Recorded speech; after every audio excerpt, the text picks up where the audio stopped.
President Trump exonerated. Remember this prosecutor, Alexander Acosta, the guy who gave Jeffrey Epstein that extremely sweetheart plea deal ages before he was re-prosecuted again and ultimately died? Well, Oversight Committee got their hands on some additional records, and this one includes a transcript from Alexander Acosta, Alexander Acosta. They sat down with him for a deposition on September 19, 2025 in Washington, D.C. Same prosecutor who many people had a lot of questions about because he also then went to work for Trump over at the Department of Labor for like a short period of time and then was booted out of there. So Congress brought him in for questioning, and they asked him about what he knows about President Trump. This is way before Trump was even thinking about running for president. And the Oversight Committee now giving us some details, saying the Acosta transcript just destroyed the Democrats' Epstein-Trump smear, which was a hoax from the beginning, trying to say that Trump had some complicity or some evidence in the files, which we've never seen any evidence for. And if they had it, you expect it would have been dropped a long time ago. But Ranking Member Garcia and the Oversight Democrats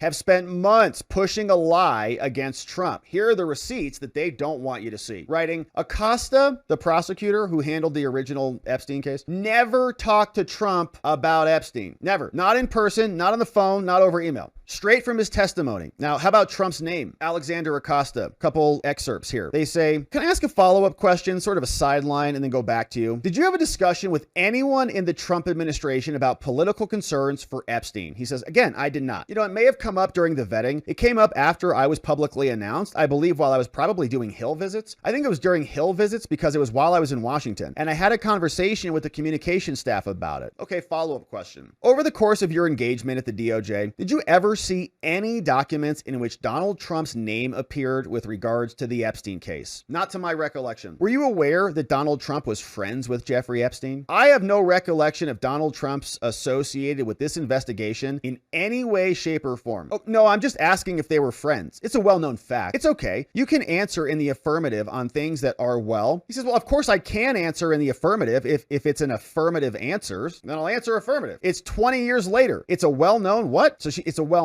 fact. He said, well, I did not direct the investigation, okay? If our prosecutors thought that they should pursue that lead, they were free to pursue that lead. If a prosecutor thought, she says, but is it possible that they did? Based on their relationship? She's digging, like anything at all, wants him to say anything. I have no knowledge that any person spoke to Donald Trump with respect to Epstein. I have no knowledge of Donald Trump's name appearing in any Epstein document. I have no knowledge of Donald Trump being associated with Epstein investigation in any way. I am not saying that it wasn't, because I can't speak on behalf of the many, many attorneys and the case agent involved. I can simply say that I have no knowledge of that. And let me also say, I think if there was, I think it's pretty spectacular it hasn't leaked by now, but that's just speculation. It is pretty spectacular that it hasn't leaked by now because it doesn't exist. Here's another one. Yeah, very different topic. I'm curious about your resignation from the first Trump administration. Okay, first of all, were you offered a position in the Trump administration as it pertains to or because of your role in the Epstein prosecution?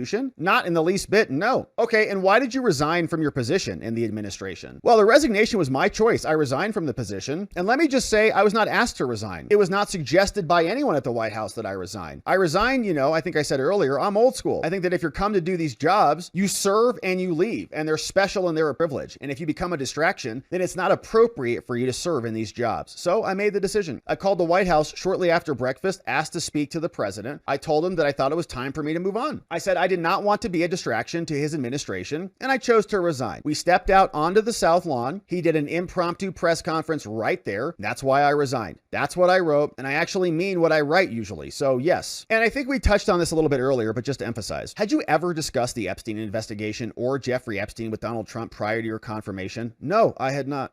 Okay. No, I had not. So it continues. We've got more. Trump's name did not appear in anything. And did Trump appoint you because of this? No, not in the least bit. Resignation was my choice. And I resigned because it was time. But what about his sweetheart deal? Why did you give him that smoking deal that gave his co-conspirators blanket immunity against any prosecutions? He says, well, so in other words, like the women were prostitutes or something, like they were complicit in it. They were not as much victims. Ultimately, the trial was a crash. crapshoot, and we just wanted the guy to go to jail. But the bottom line, ultimately, out of 172 pages of Acosta deposition, no contact between Trump and Acosta, no link between Trump and Epstein. In the case, Democrats just keep pumping everybody for that information, but it's not in there. Now, they released the full transcript, and it has been scoured by a bunch of very sharp people looking to connect the dots, and some dots were interestingly connected between this dude and Jeffrey Epstein. You know this judge, Bruce E. Reinhart, magistrate judge out of Florida. He's the same judge who back in 2022 approved the raid of Mar-a-Lago, Trump's residence, and the classified documents scam. Raided Trump's house, went through Melania's